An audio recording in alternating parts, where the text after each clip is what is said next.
Okie dokie.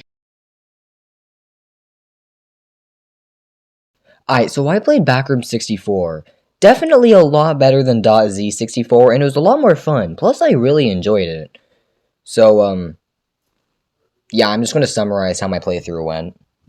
So it started off like regular Mario 64 with the title, Mario's head, and the file select. When I loaded in, everything was fairly normal. Nothing was different outside the castle, except there was this one pipe here. However, out of boredom, I decided to climb the castle early on in the game, just because I was kind of curious to see if they would actually put anything up here. Spoiler alert, there wasn't. And then right after I had Mario jump off the castle, went inside the castle, and I was led right to the endless stairs. Assuming I had to, I instantly BLJ'd up the endless stairs, and it led me right to the back rooms. At first, I started walking around aimlessly, finding random text on the walls, and just checking the corners, being extra cautious, until I stumbled upon this guy.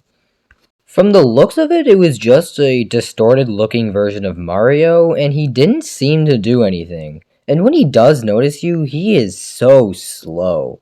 I literally just sat here bullying him for the past few minutes.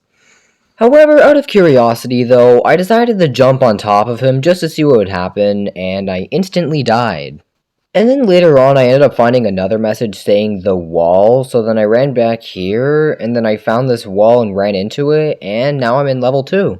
This level seemed to be a lot darker than the first one, plus there wasn't much to this one, plus I couldn't find many enemies except for this reskin of a Boo. And unlike the distorted Mario, this one doesn't seem to insta-kill you, though it is a lot faster. Though when I kept exploring, I saw the distorted Mario thing again. He's still slow, and nothing really changed about him. And then I continued to explore, and I accidentally got jumped by this Boo, which I actually wasn't expecting, and it actually kind of scared me a little bit, not gonna lie. However, though, I kept going, and I found this little area that goes down. And as strange as it looks, I found a sign here that said, "Welcome to TEG, Toad Exploration Group, Base 2, Population 5. And something strange is that I actually ended up finding some toads down here too. Not sure how they ended up here, but okay. However, after some exploring after that in the same area, I did eventually come across the exit, and now I'm in level 3. And as soon as I take my first turn, I come across the Boo again. Then, thanks to me not paying attention, I turned a corner and instantly died from the distorted Mario, because I couldn't see him at all.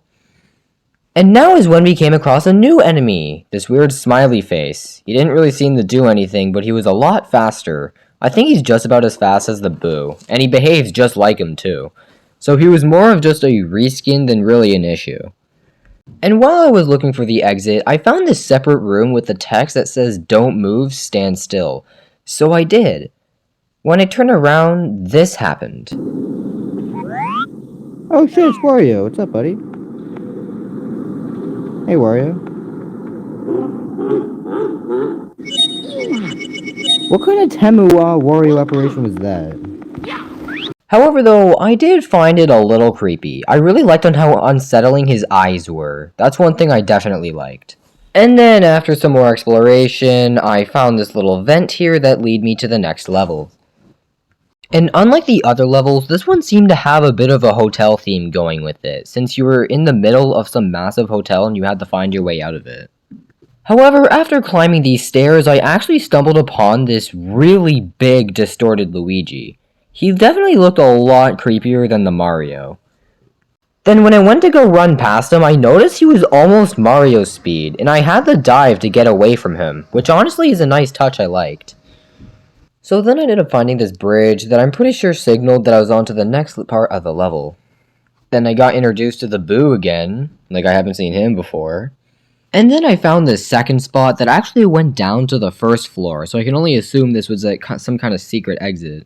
Since I didn't feel like going through the level normally, I decided to triple jump off the edge of the bridge to barely ledge grab off of here by doing a wall kick. Sadly though, I failed the second one and ended up falling all the way down back to the bottom of the level, which was no issue considering I was able to get back up no problem. Then when I got back up to the top where I was before, I missed the wall kick again and died when I hit the ground. However, on the very next attempt, I actually managed to get the triple jump right and I wall kicked up to the final section. which then is when I decided to turn around and head to the very next level. And I don't know if I just got lucky, but this exit seemed to be very easy to find compared to the other levels. Like, look at how fast I found it. I don't like the water.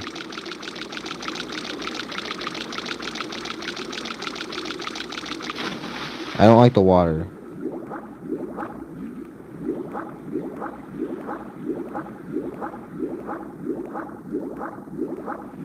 This map is way too tight for the camera.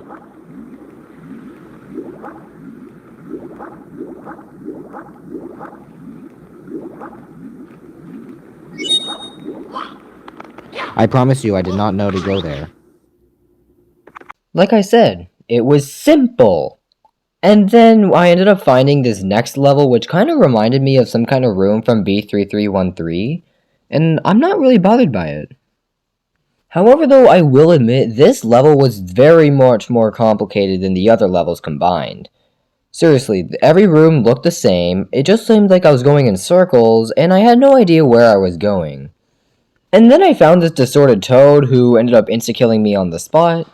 After a long time of exploring, I ended up re-encountering this guy again, who I was still creeped out by the way.